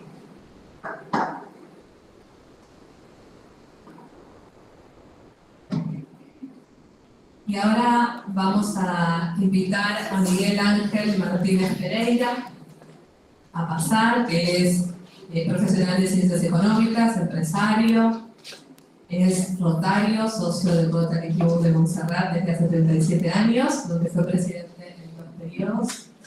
Fue gobernador del distrito rotario de la Ciudad de Buenos Aires en 2009 y 2010. Fue coordinador regional de donaciones de la Fundación Rotaria, representante de presidentes de R en conferencias, capacitador de gobernadores latinoamericanos y España en asambleas internacionales, chairman de institutos regionales, de Rotary y del Instituto de Liderazgo, División Buenos Aires, y actualmente es director mundial del Grupo de Acción Rotaria, Salud, Educación y Bienestar. El panel es Autismo en Red. Muchas gracias. Bueno, gracias. Hola. Esa presentación. Muy larga, no sé, no. Bueno, buenas tardes a todos. Muchas gracias a la universidad por la posibilidad de estar aquí compartiendo con ustedes este espacio. Muchas gracias a mi amigo de tantos años, como es el rector, Luis Franchi, del cual hemos trabajado en distintos ámbitos, siempre en actividades de servicio, no siempre con estos temas educativos, sí, más o menos, en los temas de emprendedurismo, en los temas de liderazgos y demás desde distintos lugares donde nos encontrábamos nosotros y donde también se encontraba él. Y últimamente con Nadia, también a quien le agradecemos enormemente por todo lo que está haciendo y por la invitación que me hicieron para que los aburra un poquito. Bueno, y felicitaciones a todos ustedes por lo que hacen en un contexto que nosotros vivimos tan difícil. Argentina es difícil, Latinoamérica es difícil. Tenemos situaciones sociales complejas y estar todos los días con estos grandes desafíos para generar la comunidad en todo lo que estuvimos encontrando hoy es una tarea realmente encomiable, así que felicitaciones a todos ustedes. Bueno, yo realmente les digo desde dónde vengo porque estoy aquí y entramos después más al tema concreto de la plataforma de Autismo Red. Yo soy rotario, como se dijo acá, muy larga la presentación, no sé dónde la sacaron, pero está bien lo que dice ahí, no nada diferente. Rotary es simplemente para compartirlo, es una organización mundial de servicio humanitario que lleva adelante proyectos en las distintas comunidades locales e internacionales con el objetivo básico de intentar mejorar calidades de vida. Esto, digamos en dos palabras, mucho más que esto, pero digamos básicamente esto. Si miramos una estructura, es una organización desde 1905, o sea que ya tiene unos cuantos años, y está considerada como una de las, se dice que es la organización más grande de servicio humanitario, pero decir eso con el recurso de los años y del tiempo y de la humanidad, no se sabe, pero digamos eso es lo que se dice, que es la organización humanitaria más grande del mundo, 36.500 clubes, 1.500.000 entre Rotario y Juventud. ¿Y cómo se agrupa Rotary? A través de clubes rotarios en el mundo, clubes rotarios. Se forman por clubes y ahí nosotros somos socios, alguien nos invita en algún momento, y me invitaron hace 38 años a formar parte de esto, dije que no podía, es lo primero que le dije, que invitó, olvídate porque no puedo, no tengo tiempo. En ese momento la gerente financiera de una empresa, dije al mediodía, mi club en el CEN, no puedo. Bueno, los rotarios son persistentes, insistieron, ya fui una vez, estuve ahí, dije que estoy haciendo acá con todo lo que dejé allá, y bueno, así fue como me fui, y cuando llegué a la oficina estaba todo igual, no había cambiado nada, nadie es imprescindible de nada, estaba todo fenómeno igual, así que me volvió a invitar, fui de vuelta y después no dejé de ir nunca más. A partir de ahí me encantó esto, trabajamos esto, y dentro de los proyectos que llevamos adelante, hay distintas áreas de interés. Una de las áreas de interés es la educación, ¿no? El Rotary es una educación básica, pero porque está enfocado a nivel mundial en continentes como por ejemplo África, donde a veces, u otros lugares, ¿no? Ustedes lo saben mejor que yo no soy un especialista de esto, lo nuestro es brindar servicio, pero en esos lugares donde no hay comprensión de la lectura o del aprendizaje, se habla de lo básico primero. Esto viene la comprensión de texto que ustedes saben, no mucho más que yo, pero yo no sé nada de eso. Así que esto es así. Bueno, una de las áreas de interés es la educación, la salud materna infantil, la prevención de enfermedades, el cuidado del medio ambiente, el desarrollo de las comunidades, la paz y la resolución de conflictos. Bueno, ahí, digamos, se enfoca básicamente al Rotary. Dicho todo esto, el Rotary Club de Montserrat, al que yo pertenezco, y al que Luis también pertenece, el rector, uno de los proyectos que generamos ya hace tiempo es en el tema de discapacidad. Estamos trabajando desde hace años con el tema de discapacidad o de capacidades diferentes en las comunidades. Hemos trabajado con chicos, con jóvenes, con discapacidades visuales o con problemas visuales. Hay un proyecto de cubos Rubik, los cubos, yo con distintas cubosidades y demás para que bueno. Y en autismo, básicamente, entramos en el tema, en autismo estamos trabajando ya desde hace más de 10 años, en distintas etapas, ¿sí? Se acercó a nosotros una vez una gente de una organización que era PADEA, la Asociación de Padres de Autistas, ahí con Horacio Joffre, con Jorge Del Hoyo, con Ricardo Santana, con toda esa gente nosotros invitamos, son todos socios de nuestro club, y empezamos a apoyar a la problemática del autismo. Cuando nosotros empezamos esto, hace más de 10 años, en ese entonces las estadísticas mundiales eran que había, esto es lo que nos permitían los que están en el tema, ¿no es cierto?, de cada nacimiento, o sea, de cada 100 nacimientos, o sea, 1 de cada 100 nacimientos eran niños o niñas autistas. Esto fue en el mundo, esto fue hace 12 años, 15 años. Las últimas estadísticas que pasaron del año pasado por las organizaciones especialistas de este es que uno era 35. Uno era 35. O sea que el proceso se agudizó, el proceso, y todo el tema cognitivo y demás. Bueno, ahora, lo nuestro es, en ese momento, empezamos a trabajar para, digamos, acercarle, junto con alguna gente en tecnología, algunos elementos que nos ayudaran en el día a día las pequeñas cosas. Por ejemplo, lo que comentaron en el panel al principio, con los pictogramas, algo parecido a eso, pero tecnología. Convocamos a alguna empresa tecnológica, mismo a la Fundación TIN, del Polo Tecnológico de Buenos Aires, Tecnológico de Buenos Aires, y se realizaron una serie de tareas, apoyamos congresos, etcétera, etcétera. Bueno, ahí trabajamos. Resulta que en algún momento fuimos, nosotros tenemos convenciones mundiales, o sea, una vez al año, todos los rotarios o los que pueden, nos juntamos en una convención en algún lugar del mundo. En el año 2019 fue en Hamburgo. Fuimos a Hamburgo, estuvimos hablando del tema autista, nada que ver con autismo red, y cuando terminó la charla de la gente que había, nosotros fuimos 10 en Buenos Aires, en Hamburgo en el 19, se acercó gente y dice, mira, nosotros estamos haciendo esto, pero nadie sabía lo que estaba haciendo el otro. Nadie sabía. Entonces ahí surgió la idea de conectar a todo. Arrancamos con toda la gente que estaba tratando de trabajar en los clubes en el mundo con el tema autismo. A ver, ¿qué es lo que estás haciendo vos en Francia, en España, en Australia, en Argentina, en México? Y sepamos entre todos, creemos una comunidad o algo que nos conecte. En ese entonces había un lema del presidente de ese año que decía Rotary conecta el mundo. Entonces uno de nuestro grupo dijo, ¿por qué no hacemos algo para conectar? Y allí nace Autismo Red. ¿Sí? Vamos a entrar directamente a la plataforma, porque la idea, bueno, yo les confieso, nadie sabe, no sabía cómo era la dinámica de lo de hoy, y cuando veo que está todo bien, no había tenido nada de presentación. Esta es la realidad. Yo les digo, mira, no traje en cuántos minutos hay, tampoco sabía.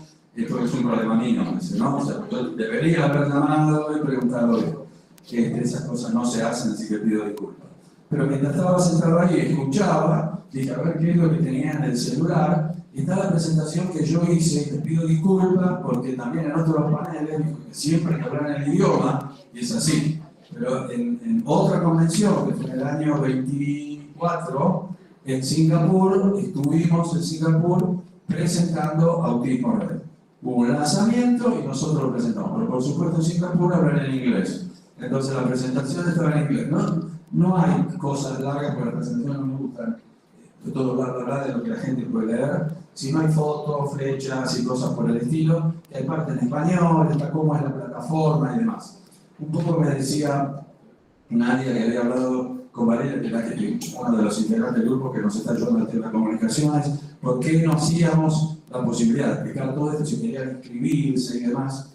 Yo digo, ya otra experiencia, a veces se pierde tiempo en el momento de la presentación, así que buscar quizás otro espacio. Bueno, vamos directamente a la plataforma. La plataforma se creó en lo que yo más o menos les compartí, y la idea, que bien nació primero, con cómo conectar qué estaban haciendo los voluntarios que estábamos haciendo en todas partes, terminó escalando hasta llegar a buscar una conexión entre las familias de niños, adolescentes, autistas, con profesionales que trabajan en el sector y con organizaciones que se ocupan en el día a día de esto. Por eso convocamos a otras organizaciones, ¿sí? Lo nuestro es generar, o fue, y en la idea que sigue siendo una herramienta tecnológica, del cual yo no soy especialista, pero porque nosotros queremos servir, tecnológica que conecte estos tres estamentos: familias, profesionales, organizaciones. Esa es la idea, ¿sí? Bueno, esta fue Rotary Club Montserrat, el de arriba a la izquierda es el logo de Rotary, y el de la derecha tiene que ver con algo que se hizo acá, es un grupo de acción rotaria mundial, un comité de autismo a nivel mundial, en que yo he llevado este tema de autismo a nivel mundial. Eso se llama Salud, Educación y Bienestar, y HURAC, porque tiene las iniciales de H de Health, de Salud, de Education, de Educación, y Wellness, la W. RAN significa Rotary Action Group, o sea, grupos de acción rotario, por eso es HURAC. Es una agrupación mundial que trabaja en distintos temas, sobre temas básicamente salud y educación. Y nosotros escribimos allí, difundimos, etcétera, etcétera. Por eso está esto que está ahí, ¿verdad? ¿Cómo pasó esto? ¿Ya pasé? ¿Este es el primero? Bueno, entonces, esto es lo que les decía al principio. Uno de cada 36 están identificados con el desorden del espectro autista. Esto es del último año, de acuerdo a las estadísticas anteriores, sobre el origen que yo les compartía antes.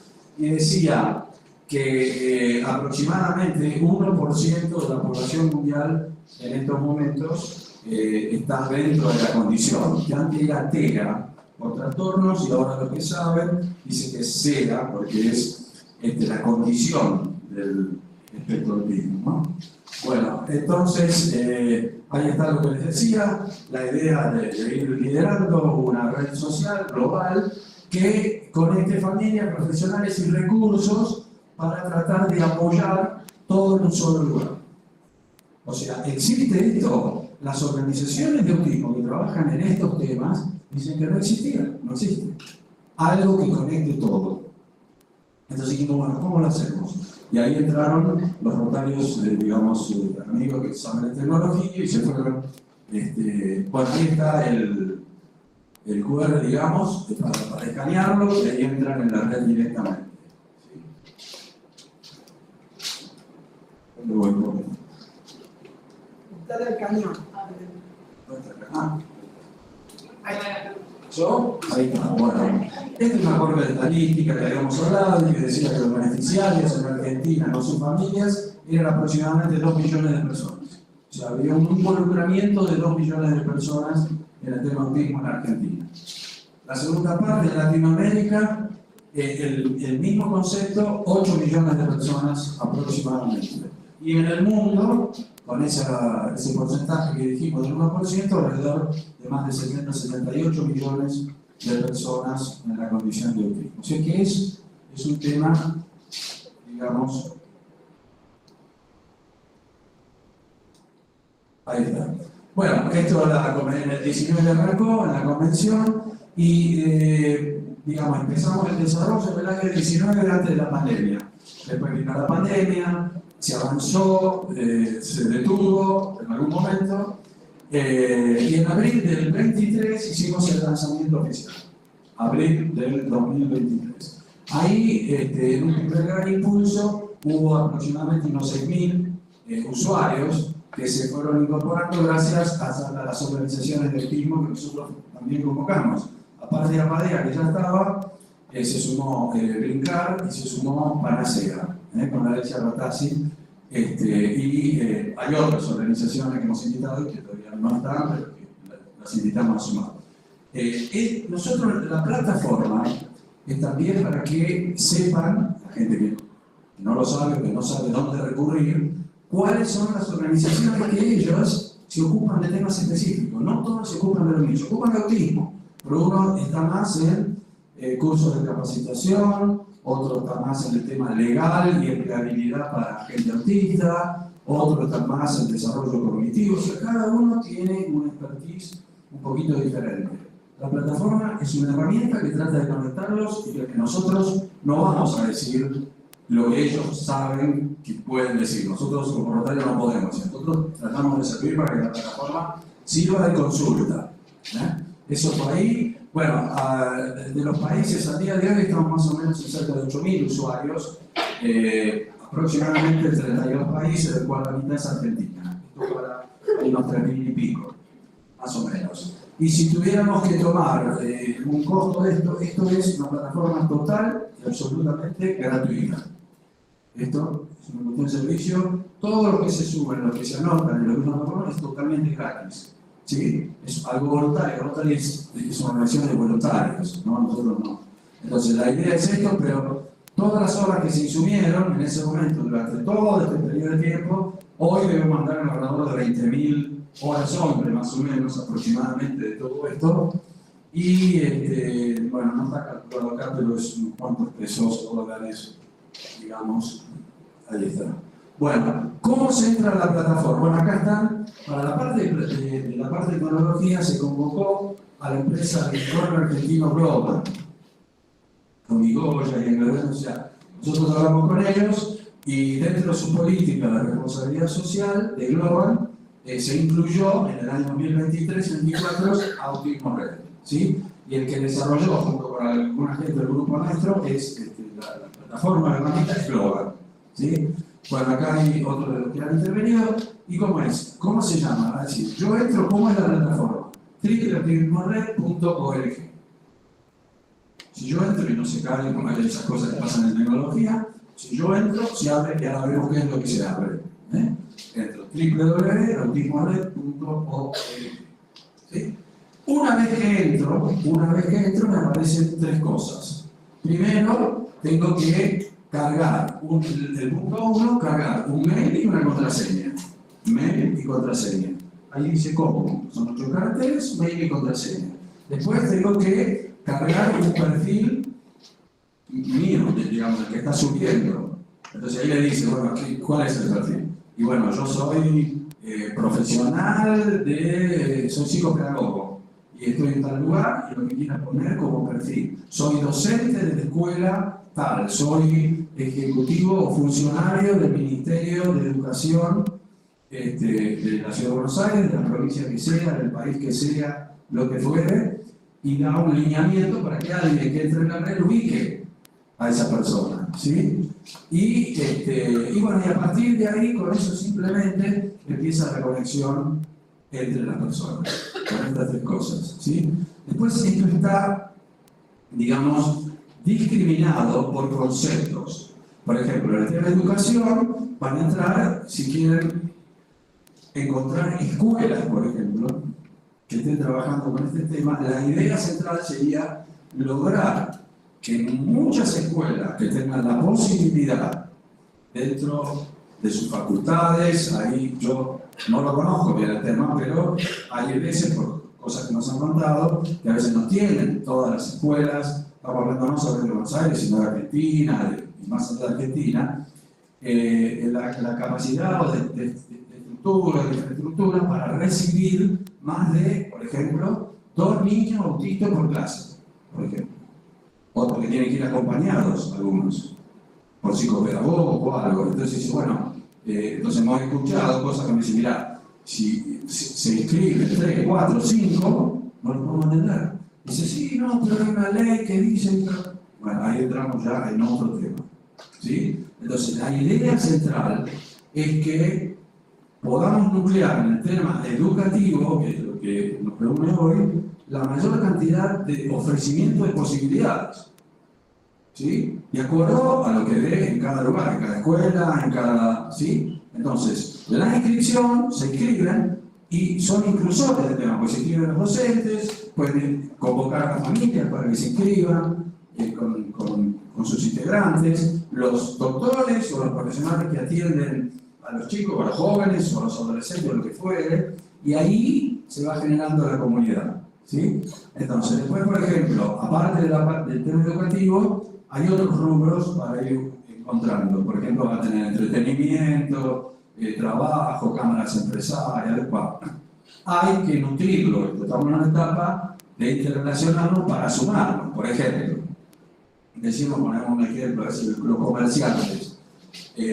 No tenemos hecho un acuerdo todavía, pero sí el objetivo de lo que viene es generar este acuerdo con distintos estamentos. En la parte educativa, si es posible, con el Ministerio de Educación, o con NOM, digamos, ¿sí? En la parte educativa.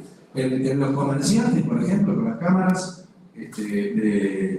con CAME, FECO, acá, digamos, las cámaras de comerciantes, para cosas simples que tenemos que buscar. Por ejemplo, lo que está haciendo Carrefour ahora, que lo combino con la Padea, que es un día a la semana en la hora del silencio.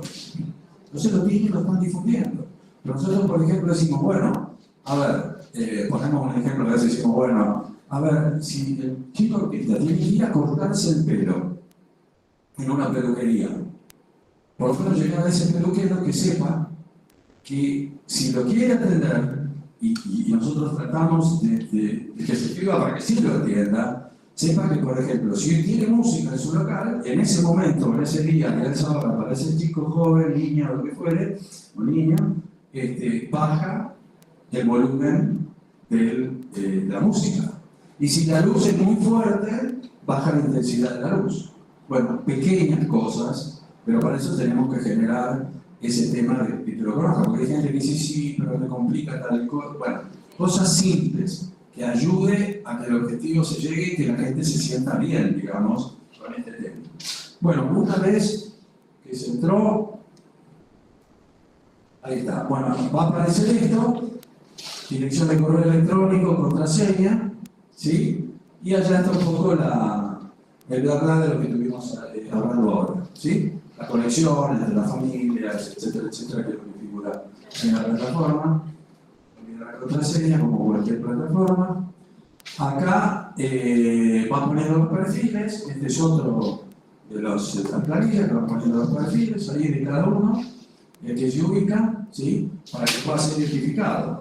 Ahora, hay gente que me dice, bueno, si yo entro y me registro y pongo eso y después quiero buscar una pregunta o una consulta, ¿alguien me está contestando del otro lado? Porque ya sabemos lo que pasa en las redes. Si yo escribo algo y no me contestan, después no entro más. Esto es lo que pasa. Pero la red fue creada en cierto modo para que funcionara de forma interactiva.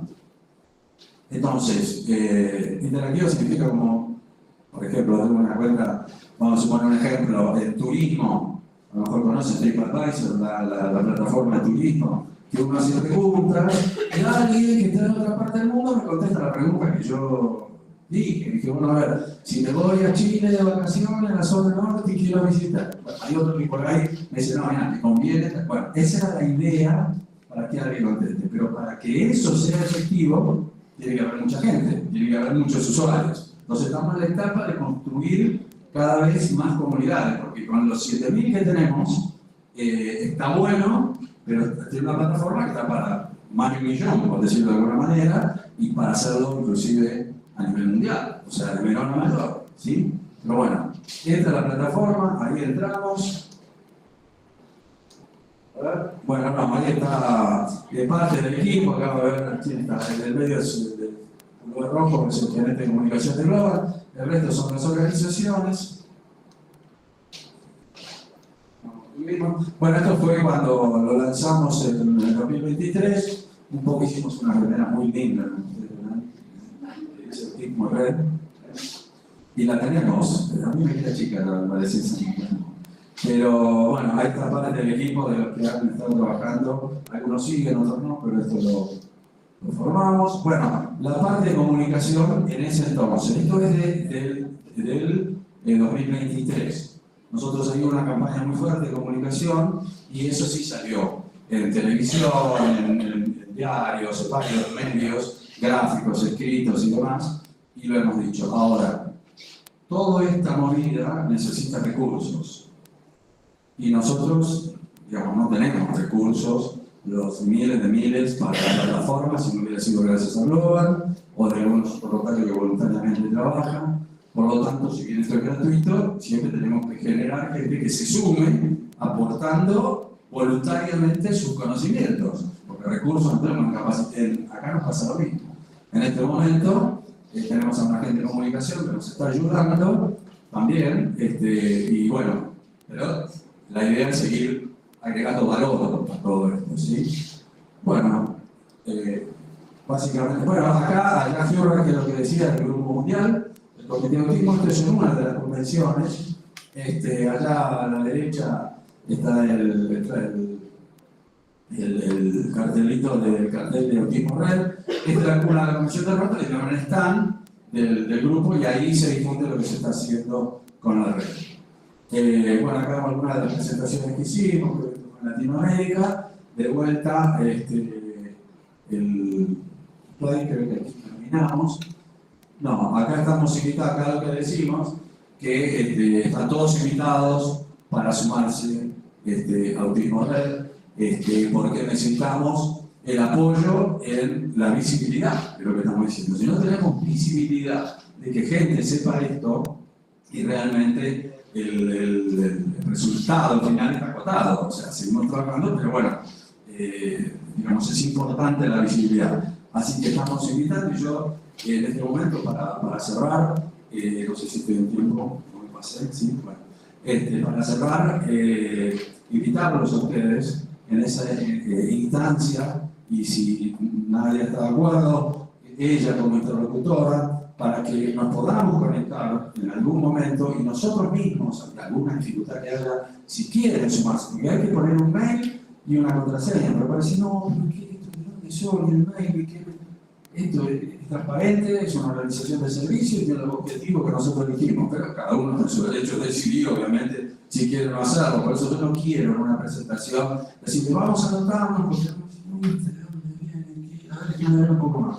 Entonces, generemos una instancia, si les parece bien, para que a través de los organismos donde están ustedes, sea del gobierno, escuela, universidad, etc., la universidad, la Marina Mercante, está trabajando fabulosamente bien con este tema, nos está dando un apoyo, está en todos lados con todo este tema, así que nosotros agradecemos enormemente todo lo que están haciendo. Tienen todos invitados, esto es Autismo Red, y depende de que sigamos en educación y en el resto sumando. Bueno, al final de la presentación me dice sí, gracias, como todos saben, y ahí están los datos de las redes sociales. Bueno, acá estaban mis teléfonos y mi email, si quieren, pero acá nada, no la mía, lo que pasa es que está otra presentación. Gracias nuevamente.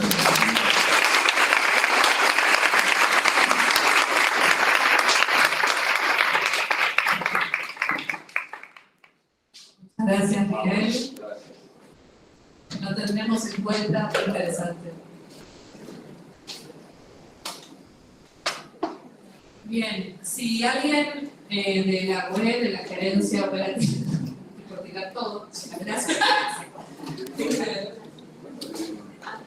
Si alguien no se anotó para la presencia, veo que sí, muy bien. Estamos ahí.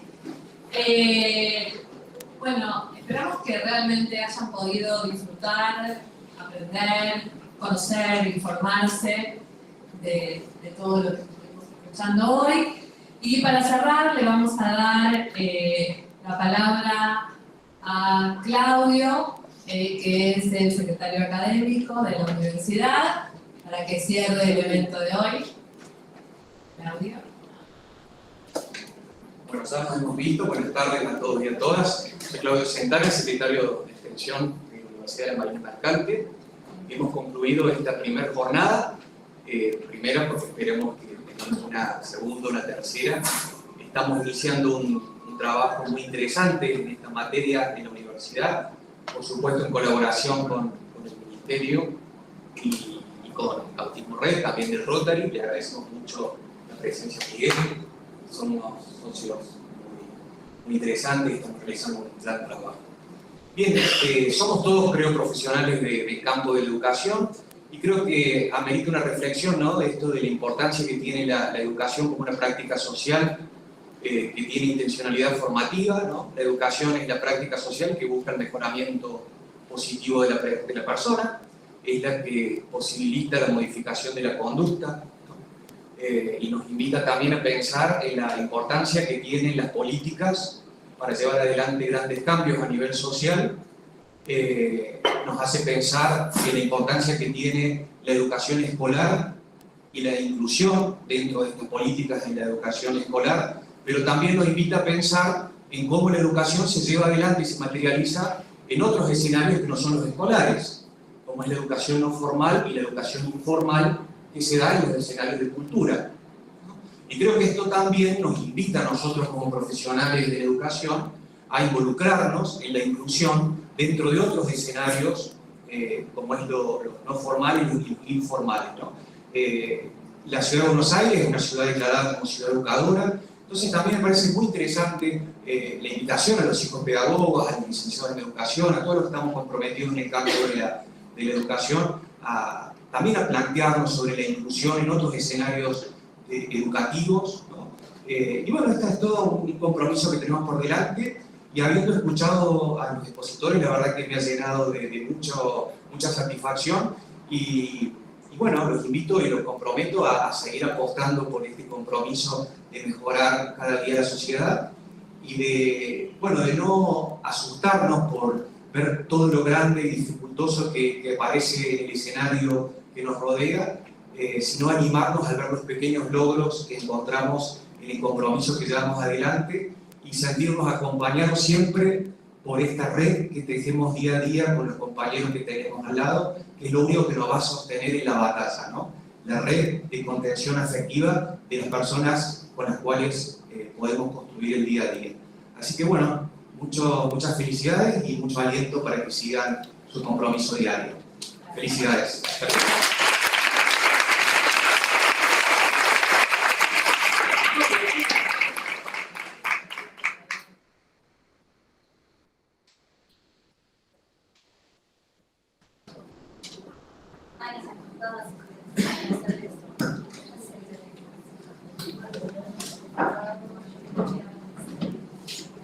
Sí, perdón. Tienen que escanear los que quieren el certificado de asistencia, pueden escanear el código QR, y los que están en su casa van a recibir el formulario por un enlace.